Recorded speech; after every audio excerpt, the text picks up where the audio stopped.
Hello everyone, আসসালামু আলাইকুম। এই যে আমরা আজকে তেলের পিঠে বানাবো, বাজিকের তেলের পিঠে বানিয়ে খাবো। এখানে চালের গুঁড়ি আর একটু আটা মাখিয়ে রাখছি, একটু সুজি দিলে অনেক ভালো হতো, কিন্তু আমার নাই তাই দেয়নি, থাকলে দিতাম। আর এই যে একটু নারকেল, চিনি আর গুঁড়া দুধ দিব। নারকেল আর চিনি দিলে পিঠাটা অনেক স্বাদ হয়, তার জন্য এটা দেব। আর গুড় দিলে ভালো হতো, কিন্তু এটাও নাই, তার জন্য দিব না। এখন ঢেলে দিলাম শ্বশুর বাড়ির, এই যে এটার নাম কি আপনারা বলবেন, আমরা বলি কি ওরং বলি। শ্বশুর বাড়ির একটা স্মৃতি আছে, শ্বশুর দিছিল, শাশুড়ি কিছু দেয়নি, কিন্তু শ্বশুরই দিছিল, আর কিচ্ছু নাই। মাশাআল্লাহ, আলহামদুলিল্লাহ, অনেক কিছু বানাইছি, ওই নিয়ে কোনো আফসোস নাই। এখন এটা একটু হালকা গরম পানি দিয়ে দিব। কড়াইটা দিয়ে অনেক সুন্দর পিঠা হয়, তেলও কম লাগে। দেখেন কিউট একটা কড়াইয়ের নাম রাখছি আমি, অনেক সুন্দর। আমি তেলের পিঠা এটাই ভাজি করি, টুকটাক যাই করি এটাই করি। পিছনে এখানে কয়েকটা কাঠ আছে, আমরা কালকে হান্ডি বিফ রান্না করব, তাই এখানে ছাদে থেকে এনে শুকাতে দিছি। কালকে সন্ধ্যায় এইটা রান্না হবে, আপনারা অবশ্যই দেখবেন।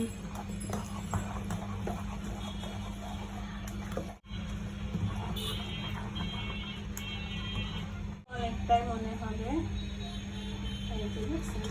অল্প একটু তেল দিচ্ছি, এই যে অল্প একটু তেল দিয়ে দিচ্ছি, অনেকটাই মনে হচ্ছে। দেখি মিষ্টি হয়েছে কিনা।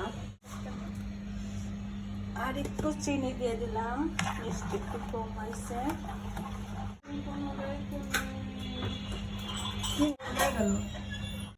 এই যে এইটা হচ্ছে কি বাঁশের চটা দিয়ে বানায় রাখছি পিঠা উঠানোর জন্য। বিসমিল্লাহ, আল্লাহ প্রথম থেকে দেখানো ভালো।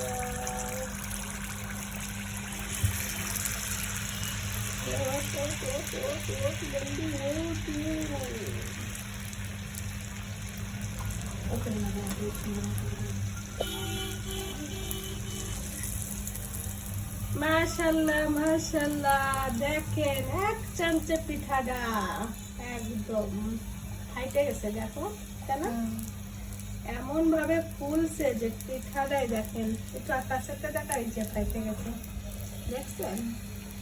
আমি এইভাবে পিঠা বানাই, চাউলের গুঁড়ি যাই দিই, আধা ঘন্টা আগে হালকা গরম পানি দিয়ে মাখিয়ে রাখি, তারপরে সব কিছু দিয়ে সিস্টেম করলে একদম পিঠা।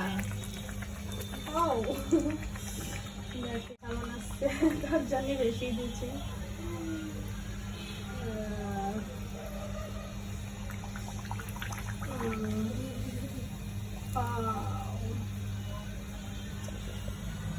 দেখেন চিনি দিয়ে পিঠা বানাইছি, তাও মনে হচ্ছে না, বলো গুড় দিয়ে বানাইছি।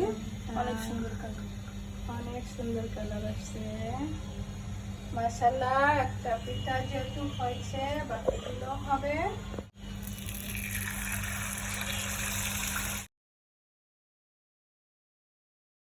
কতগুলো একইভাবে পিঠাগুলো হয়েছে, তাই না?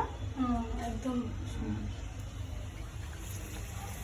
আর এই যে আর কিছুটা আছে, 5-6টা হবে মনে হয়, শেষ।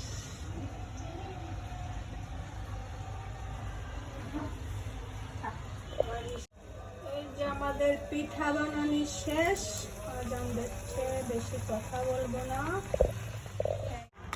বানিয়ে নিলাম আমাদের পিঠা। চলো পিঠা খাবো।